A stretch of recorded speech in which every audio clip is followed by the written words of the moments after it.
नवंबर का महीना है, सद्गुरु की रहमत की बातें हैं। अक्टूबर माह की खबरें हैं, कुछ बीते दौर की यादें हैं। निरंकारी जगत की इन्हीं रूहानी खबरों से सजा है इस महीने का न्यूज़ डिवाइन। और गुजरे दौर की यादों और 73वें समागम की भीनी भीनी खुशबू के साथ आइए खबरों के इस सफ़र की शुरुआत करते हैं अक्टूबर महीने के समाचारों के साथ। नवंबर महीने के इस एपिसोड में मैं हूं आपके साथ अदिति। नमस्कार धानंका। दोस्तों, देखते ही देखते नवंबर का महीना आ गया। वो महीना जो है उल्लास का, उत्साह का, श्रद्धा, भक्ति और रूहानियत का। क्योंकि वर्षों पहले से इसी महीने वार्षिक निरंकारी संत समागम के रूप में सद्गुरु की खास रहमतें बरसती रही हैं। यूँ तो वक्त का मंजर बदल गया है और समागम सेवा की बीते दौर की रूहानी खुशी की कमी हम आज महसूस कर रहे हैं। लेकिन सेवा, भक्ति और इबादत तो वही होती है ना जो मुर्शिद की आशय अनुसार हो। बाबा हरदेव सिंह जी महाराज ने भी समय समय पर अपना दिव्य मार्गदर्शन हमें दिया। तो आइए सुनते हैं दिव्य वाणी में।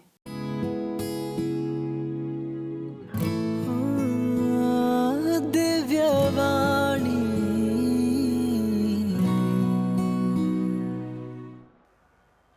कई दफ़ा दास ने दोहराया कि जब ये नई सदी का आगमन हुआ, जब सन 2000 में हमने प्रवेश किया, 1999 के बाद जब ईयर 2000 चढ़ा, तो उस वक्त एक स्लोगन इसी मिशन के मंच से दिया गया कि युग सुंदर, सदियां सुंदर, हर पल सुंदर, गर मानव जीवन हो सुंदर।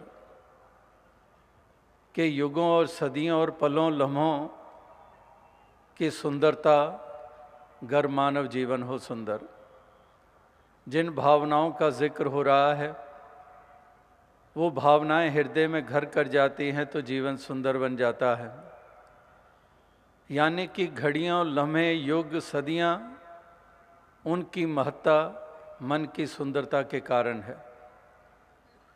इसीलिए यहाँ पर इसी मन की सुंदरता के लिए जो हमें असल में इंसानी स्वरूप प्रदान करता है, क्योंकि भाव ही तो हैं जो हमें इंसानी जामे में होते हुए शैतानियत के रास्ते पे चलाते हैं, हैवानियत के रास्ते पे चलाते हैं। ये हृदय के भाव ही होते हैं। ये हमारा हमारी अंधकारमयी सोच ही होती है, जिसके कारण हम इस मानवीय जिस्म को भी कलंकित करते हैं, मानव जाति को कलंकित करते हैं। तो यहाँ पर मन की सुंदरता की बात हो रही है, जिसके कारण इंसानी वजूद में होकर भी हम देवता का रूप बन जाते हैं। और देवता का रूप ही नहीं, हम परमात्मा का रूप बन जाते हैं। जैसे कि सदैव से संतों, गुरु, पीर, पैगंबरों ने जो ये विधि और ढंग बताया, एक आत्म रूप होने का, एक परम अस्तित्व का रूप बनने का, यही एक ढंग है। तो इसीलिए आज सभी आप मिल बैठकर इन्हीं भावनाओं को और सुदृढ़ करने के लिए अपना महत्वपूर्ण योगदान दे रहे हैं।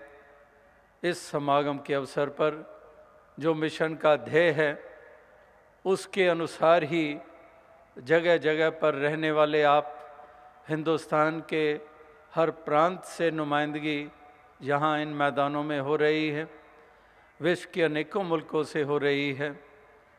तो इसी अभिप्राय को पूरा करने के लिए अपनी अपनी जगहों पर रहकर उन्हीं भाषाओं का इस्तेमाल करते हुए, जो प्रांतीय भाषाएं हैं उन्हीं भाषाओं को उपयोग करते हुए, उसी रहन सहन के अनुसार इन भावनाओं को उजागर कर रहे हैं। जैसे आपने ऐसे अमोलक वचन श्रवण किए जो हमें और जागृति प्रदान कर रहे थे, गीतों के रूप में, कविताओं के रूप में, व्याख्यान के रूप में, वो हमारा भी ध्यान इस तरफ ही दिला रहे थे कि भाषाएं, पहरावे, कल्चर, संस्कृतियाँ ये बाहरी हमारे लिबास, हमारी शक्ल सूरतें, ये प्राइमरी नहीं है। ये सब कल्चर्स और ये सारी चीज़ें बाद में जुड़ी हैं। जो मूल है, जो प्राइमरी है, वो वास्तविकता में हमारा एक असल रूप, एक मानव वाला, जिसमें आत्मा बसती है। आत्मा जो परमात्मा की अंश है, जो डिविनिटी, जो एक डिवाइन परमात्मा, ईश्वर निराकार, इसी की अंश आत्मा बसती है हर घट में। तो उसको मुख्य रखना, उसको मूल रूप में उजागर करना अपने जीवन में, तब वास्तविकता में हमारे जीवन का महत्व बनता है और हम एक सही इंसान कहलाने के हकदार बनते हैं।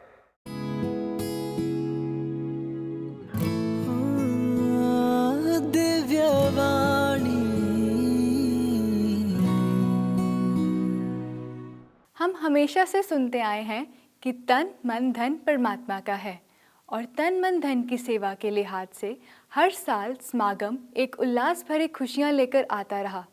यूँ तो इस साल परिस्थितियाँ बदली हैं, लेकिन इस बदली परिस्थिति में भी साकार सद्गुरु की कृपाएं हमारे साथ हैं। सद्गुरु माता सुदीक्षा जी महाराज की असीम अनुकंपा से श्रद्धालुओं को 73वें वार्षिक निरंकारी संत समागम की सौगात मिली और भक्तजन सेवाओं में जुट गए। आइए हम भी जुड़ते हैं अलग अलग स्थानों पर हो रही समागम की तैयारियों के झलक से। निरंकारी जगत में अक्टूबर का महीना समागम सेवा का महीना रहा है, किंतु इस वर्ष समय के बदलाव ने जहां एक ओर देश और दुनिया का ढांचा बदल कर रख दिया और जिंदगी थम सी गई, तो वहीं इसका प्रभाव निरंकारी जगत की गतिविधियों पर भी पड़ा। लेकिन सद्गुरु माता सुदीक्षा जी महाराज की अपार कृपा से श्रद्धालु भक्तों का आध्यात्मिक सफर थमा नहीं, निरंतर चलता रहा। अगर हम वार्षिक निरंकारी समागम के सफर की बात करें तो पहला समागम 26 सितंबर 1948 को भाई सज्जन सिंह जी की याद में दिल्ली के निरंकारी कॉलोनी स्थित अवतार पार्क में मनाया गया, और फिर पुरानी दिल्ली के ईदगाह से होते हुए लाल किले के पीछे के मैदान और रामलीला मैदान से होते हुए बुराड़ी स्थित विशाल समागम स्थल तक जा पहुंचा। इस सफर को जब बाबा हरदेव सिंह जी महाराज का मार्गदर्शन मिला तो एक विशाल कारवां बनता गया। समय बदलने के साथ साथ समागम विशाल रूप लेता जा रहा था। तब बाबा हरदेव जी महाराज ने समागम को एक नया पड़ाव, एक नई जमीन पर सुनिश्चित किया, और माता सविंदर जी ने बाबा जी की इस परिकल्पना को अपने पावन कर कमलों से मूर्त रूप देने हेतु शुभारंभ किया। समय के साथ युग बदला और सद्गुरु माता सुदीक्षा जी महाराज की रहनुमाई में समाल खां की पावन धरती पर वर्ष 2018 का 71वां और फिर 72वां वार्षिक निरंकारी संत समागम आयोजित हुआ। जैसा कि हम सभी जानते हैं कि वर्ष 2020 में कोरोना संकट के चलते वक्त का स्वरूप बदला है, लेकिन समय के सद्गुरु माता सुदीक्षा जी ने वर्चुअल रूप में 73वें वार्षिक निरंकारी समागम का आयोजन करके ये साबित किया कि निरंकारी समागम किसी स्थान विशेष का मोहताज नहीं। समागम की तिथियों की उद्घोषणा होने के साथ ही समागम सेवा भी शुरू हो गई। देश और दुनिया के कोने कोने में भक्तजन हर्षोल्लास के साथ इस सेवा में हर प्रकार से अपनी आहुति डालने को तत्पर हो गए। न्यूज़ डिवाइन की टीम ग्राउंड नंबर 8 में पहुंच चुकी है, जहां पर 73वें वार्षिक निरंकारी संत समागम की तैयारियां चल रही हैं। आप यहां पर देख सकते हैं कि भले ही वो बड़े पैमाने पर तैयारियां नहीं हो रही हैं, लेकिन इस छोटे पैमाने पर भी जो तैयारियां हो रही हैं उसमें भी महापुरुषों का उत्साह उसी तरह से बरकरार बना हुआ है। तो यहाँ पे किस तरह की सेवाएं निभाई जा रही हैं, आप बताएं। धनंकार जी, जैसा कि आप जी देख रहे हैं कि इस रूप में भी, इस दौर में भी सद्गुरु माता जी की अपार कृपा से ये सुअवसर हम सभी भक्तों को प्राप्त हुआ है इनका आशीर्वाद लेने का, इनकी रहमतें लेने का। तो यहाँ पर हर रूप में सेवाएं इन दिनों हो रही हैं, चाहे वो जन कल्याण की अगर हम बात करें और चाहे मिशन से संबंधित किसी भी गतिविधियों की बात करें, तो हर एक सेवादार पूरी तन्मयता के साथ और संजीदगी के साथ एक दिल से समर्पित होकर सद्गुरु के चरणों में हर रूप में अपनी सेवाएं अर्पित कर रहे हैं और आशीर्वादों के भागीदार बन रहे हैं। जी, पहले हर साल हमारी ट्रैफिक में ड्यूटी लगती थी, लेकिन जब से लॉकडाउन लगा उसके बाद से पता लगा कि समागम होगा नहीं होगा, हमारे मन में भी ये था। लेकिन जैसे ही पता लगा कि वर्चुअल समागम है तो हमारे जवानों में भी ये था कि हमारी तो हर साल ट्रैफिक में ड्यूटी होती है, इस साल हम कैसे करेंगे क्योंकि ट्रैफिक तो चलना नहीं है। लेकिन जैसे ही पता लगा वर्चुअल समागम है, उसकी तैयारियां हो रही हैं, तो हमें फ़ोन आया कि आप जी ने लंगर में सेवा संभालनी है, पार्किंग में सेवा संभालनी है। तो हमारे जवान बिना संकोच किए मिनट भी नहीं लगाया उन्होंने और अपनी तैयारी की ग्राउंड में आ गए। बहुत खुशी हो रही है और एक तरफ निराशा भी है कि इस बार संतों के दर्शन नहीं मिल रहे, संतों की सेवा करने का मौका नहीं मिल रहा। तो बस दास और आगे क्या कहेगा, यही कहेगा कि सद्गुरु माता जी ऐसी कृपा करो कि संसार में जो भी घट रहा है उस सबको ठीक करते हुए बस सबके लिए सुखों की कामना मांगते हैं साथ संगत जी। कम्युनिकेशन के लिए जहाँ लोग एक दूसरे से डिस्टेंसेस बनाए जा रहे हैं, यहाँ हुजूर ने उस टेक्नोलॉजी को भी बड़ा साकार तरीके से लेते हुए, और ये जिस तरीके से समागम की ये रचना हो रही है, जहाँ हम देख रहे हैं ये इंटरनेट का सहारा भी लिया जा रहा है, टीवी चैनल्स का भी सहारा दिया जा रहा है। सतगुरु अपने हर गुरसिख तक एक ममतामयी माँ अपने प्यार देना चाह रही है, एक वो कनेक्शन बना के रखना चाह रहे हैं जिससे मन कहीं बेचैनियों में ना हो जाए। इनको बहुत चिंता है अपने के गुरसिख के लिए। ये देखिए दिन रात अपने दास यहाँ पे जब से आया है, इस सेवा का जैसे ही शुभ संदेश मिला, हमें यहाँ आने का मौका मिला और ये जब सेवा देखी और माता जी स्वयं खुद हर एक सेवाओं का जहाँ निरीक्षण भी कर रही हैं और वहाँ पर ये जो सारा सिलसिला ये बनाया जा रहा है, जहाँ पर ये देख रहे हैं कि माहौल बिल्कुल अलग सा लग रहा है देखने में। शायद वो इकट्ठ उस तरीके से नहीं हो लग रहा, लेकिन जज्बा हर एक महात्माओं के हृदय में उससे मैं तो ये कहूँगा कि अब वो कद्र भी बहुत बढ़ गई है, उस एहसास को भी बहुत ज़्यादा, कहाँ दूरियाँ उस तरीके से लग रही थी, लेकिन मन कर हर लोग इतने करीब आ चुके हैं। गुरु के लिए वो प्यास बढ़ी हुई है और गुरु के एक एक शब्द के लिए, और ये जो सहारा लिया जा रहा है नए स्वरूप का, दास के हिसाब से तो कनेक्शन और ज़्यादा स्ट्रांग हुआ है। अब एक एक मोमेंट की कदर आ गई है। प्रॉपर जो गवर्नमेंट की गाइडलाइंस है उनको फॉलो करते हुए जो है हम वो सेवा कर रहे हैं, तो इसका भी पूरा ध्यान रखा जा रहा है और सेवा भी की जा रही है। तो ये दातार की कृपा है कि हमें सेवा करने का मौका मिला है। जिस प्रकार से समागम का स्वरूप बदला, उसी प्रकार से सेवाओं का रूप भी बदल गया। तो जहां देश के अलग अलग प्रांतों में सेवा दल अनेक तरह की सेवाएं निभाने लगा, वहीं दूर देशों में भी सेवा दल के भाई बहन सामाजिक व पारिवारिक रूप से हर सेवा को गुरु की सेवा मानकर करने लगे। I was talking to one of the saints and पता लगा कि उन्हें कुछ हेल्प की ज़रूरत है, क्योंकि न्यू पेरेंट्स वो थे उस समय। तो दासी को जहाँ वक्त भी था दासी के पास और ये मौका भी उन्होंने बख्शा, तो दासी उनके पास गई और जो भी उन्हें ज़रूरत थी बेबी को संभालने की या फूड की, जो दासी कर सकती थी वो दासी ने सेवा रूप में वहाँ दिया। एडवांस सेवा में जाते थे तो समागम से 1-2 महीना पहले ही वो समागम सेवा स्टार्ट हो जाती थी, लेकिन इस बार दातार की ऐसी कृपा हुई कि सारे दुनिया को ही इसने हमारा समागम ग्राउंड बना दिया और एडवांस सेवा के मद्देनज़र हमें मार्च में ही ये सेवाओं का मौका दे दिया गया। वो जहाँ एक और इस महामारी का प्रकोप दुनिया फील कर रही थी, लेकिन सच्चे पातशाह ने अपने ऐसे आशीर्वाद दिए कि जैसे ये सारा संसार ही आपका परिवार है, और जिस तरह आप इस बात को सुनते हैं कि चैरिटी बिगिंस एट होम, तो इसी बात को मद्देनज़र रखते हुए आपने इस संसार की सेवा करनी है और अपने घर से ही स्टार्ट करनी है। सद्गुरु माता जी की कृपा से ये भी एक अवसर मिला कि हमारे यहाँ पे एक एल्डरली महापुरुष हैं जिन्होंने अभी जूम सेशन अटेंड कुछ नहीं कर पाए क्योंकि कुछ इंटरनेट की टेक्निकल फैसिलिटी नहीं थी, और फिर उनसे कांटेक्ट करने का अवसर मिला और उनसे विनती करी कि आप जी हमारे पास घर पे आकर ही जूम सेशन को अटेंड करो और संगत को इस रूप में भी आपने इससे आनंद और रहमतें प्राप्त करनी है। तो यही फिर मौका मिला और फिर अब every Sunday they come to our house और मिल के फिर हम इस रूप में जूम सेशन का भी आनंद ले पाए। We are conducting our daily work, serving our customers on a professional level when we are working from home is also our selfless seva. When we are serving our family members, whether they are young or old, it is also seva.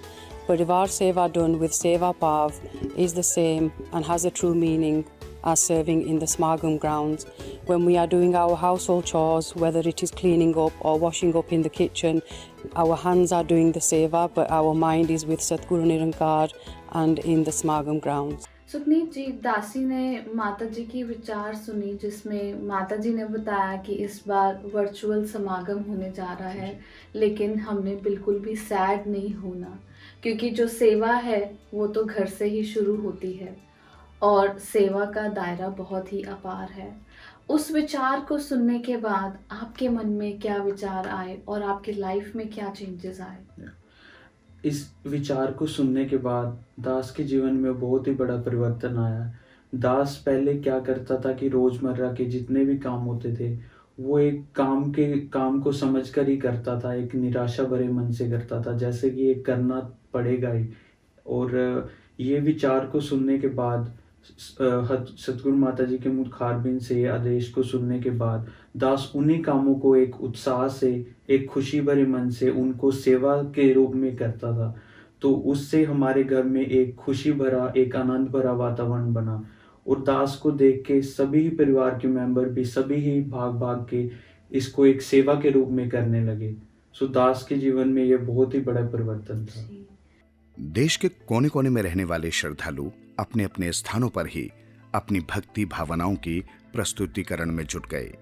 कहीं मीठे सुरीले भक्तिमय गीतों की rehearsal शुरू हुई तो कहीं कवियों की कलम कविताएं लिखने लगी, कहीं अपने सदगुरु को रिझाने के लिए गुरु वंदना की तैयारी होने लगी, तो कहीं सेवादल रैली की रिहर्सल में सेवादल के भाई बहनों की अनुशासित तैयारियां देखने को मिली। इस साल भी हर साल की तरह आप सभी को गुरु वंदना, सेवादल रैली जैसे अन्य कार्यक्रम देखने को मिलेंगे। फर्क सिर्फ इतना है कि इस साल आप सभी अपने घर बैठे बैठे वर्चुअल समागम का आनंद प्राप्त करेंगे। मानव को मानव हो प्यारा, एक दूजे का बने सहारा। सद्गुरु अपने भक्तों को हमेशा से यही संदेश देते आए हैं, कभी संत समागम के माध्यम से तो कभी सामाजिक सहयोग के माध्यम से। सद्गुरु की सिखलाई को अमल में लाते हुए संत निरंकारी चैरिटेबल फाउंडेशन के द्वारा लगातार सामाजिक सेवाएं जारी हैं। तो चलिए मिशन के सामाजिक पहलू की ओर भी रुख कर लेते हैं एसएनसीएफ डायरी में। सद्गुरु माता सुदीक्षा जी महाराज की कृपा से संत निरंकारी चैरिटेबल फाउंडेशन के द्वारा अक्टूबर के महीने में हील एनरिच एंड एम्पावरमेंट के तहत अनेक समाज सेवा के सराहनीय कार्य किए गए। रक्तदान की मुहिम को आगे बढ़ाते हुए एसएनसीएफ की ओर से अक्टूबर के महीने में पंजाब के अमृतसर व मोहाली, हरियाणा के श्री गंगानगर तथा महाराष्ट्र के पुणे के 2 स्थानों पर ब्लड डोनेशन कैंप्स लगाए गए। इसके अलावा 2 अक्टूबर को मुंबई में भी एक विशाल रक्तदान शिविर लगाया गया। इन शिविरों में निरंकारी भक्तों ने भारी संख्या में सम्मिलित होकर रक्तदान किए और सद्गुरु के परोपकार पूर्ण मार्गदर्शन का अनुसरण किया। स्वच्छता की मुहिम को जारी रखते हुए पंजाब के अमृतसर में एसएनसीएफ के वॉलंटियर्स द्वारा सफाई अभियान चलाकर पर्यावरण की शुद्धता के महत्व का संदेश दिया गया। 2 अक्टूबर को गांधी जयंती के अवसर पर लॉकडाउन की स्थिति के चलते स्वच्छता अभियान स्थगित रहा, किंतु जन सामान्य को सफाई के प्रति जागरूक करने के लिए संत निरंकारी चैरिटेबल फाउंडेशन की ओर से स्वच्छता एक जिम्मेदारी विषय पर एक वीडियो प्रोग्राम तैयार कर डिजिटल प्लेटफॉर्म पर साझा किया गया। इस प्रोग्राम में एसएनसीएफ की ओर से बीते वर्ष सफाई के लिए की गई गतिविधियां भी शामिल रहीं। इसके अलावा स्वच्छता के प्रति अवेयर करते हुए कार्यक्रम भी प्रस्तुत किए गए।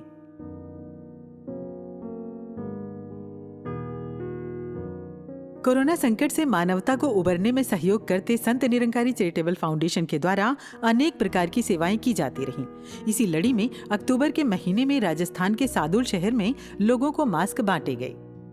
16 अक्टूबर को वर्ल्ड फूड डे के अवसर पर SNCF के द्वारा दिल्ली स्थित होली क्रॉस ऑर्फनेज अनाथ आश्रम, ओजनम ओल्ड एज होम व लामपुर वृद्धाश्रम में बुजुर्गों को तैयार भोजन परोसकर खिलाया गया। इसके अलावा वृद्धजनों में खाद्य सामग्री वितरित की गई।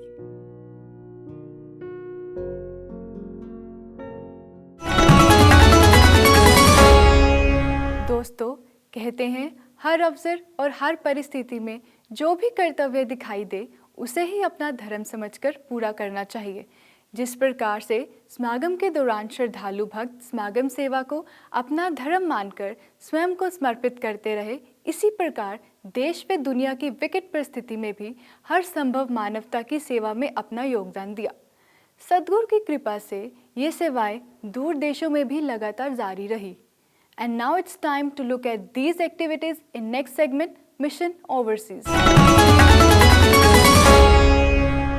In continuation of blood donation camps being organized by Sant Nirankari Mission worldwide, a drive was organized in Melbourne where volunteers came forward enthusiastically for this noble cause and food essentials were distributed. The contributions and the dedicated efforts of Sant Nirankari Mission branch Melbourne during the bushfire and towards COVID community was recognized by Member of Parliament Mr. Kim Wells and was honoured with the Victoria Day Awards in Knox City. In Westbury, New York, a blood donation drive was organized following all the COVID-19 prevention guidelines. Hand gloves, sanitizer, shoe liners and touchless thermometers were stationed at all entrances. With the divine grace and benevolence of Satguru Mata Sudiksha Ji Maharaj, the New York, Connecticut branch organized a blood drive on November 1st, 2020 at the local Bhavan in Westbury, New York. Events of such nature are fundamental to the Sant Nirankari mission and are intricately woven into the ethos of each and every member of the mission. This year, however, due to COVID-19, some unusual facets were incorporated into the rather usual event. The CDC, or Center for Disease Control and Prevention, led some guidelines, and they were strictly adhered to at exemplary caliber. Life is truly precious, cherish every soul. Humanness is living, sing oneness in all. Rise above indifference, from separate to whole. Living a life of purpose is a universal goal. You know, to keep social distancing and all of the normal protocols that we all have to do, it's not just for yourself but for others, right? So to follow those protocols and to abide by them and you know, to do it with the discipline that we've always been taught to do seva. I think right now it's very difficult for everybody to do anything. Yeah. This is one of the few things you can do that somebody creates a place for you to do it, and you just go. They're very happy to see you, and you just sit there and you give blood. It's one thing we can do. From the year 1986, that this blood donation campaigns were started because Sadhguru Baba Hardev Singh Ji Maharaj has once said that the blood should run into the veins and not in the drains. Sant Nirankari Mission Branch, Michigan also took active participation in COVID-19 crisis and helped with the pre-packaging and distribution of masks and shoes to local community at large around Westland, Michigan, Ann Arbor. Many families were struggling to meet their daily needs during these unprecedented times. The Leicester branch came forward and supported them by providing food and other basic necessities. A food drive was organized in St. Martin by the volunteers, and many students deprived of education facilities were provided with the laptop. Thank you for coming here today to accept our donation for education from our Nirankari mission, which is believes in humanity and oneness, and we would like you to use these to educate our kids on this island and to go further. Even though we are giving a lot of other things like foodstuffs and everything. This time we felt that education is very important, looking at this current situation. And so we hope that you will give it to the real needy children who really deserve this. And thank you for accepting. On behalf of the Catholic School Board, we would like to thank this organization for the mission that they have started 90 years ago. Thanks for your service with humility, and it definitely will go towards the children that are in most need. So thank you from the bottom of our hearts. The volunteers of Sant Nirankari Mission Branch Atlanta donated winter clothes and many other necessary items with the spirit of selfless service. Also, many spiritual centers were cleaned and sanitized.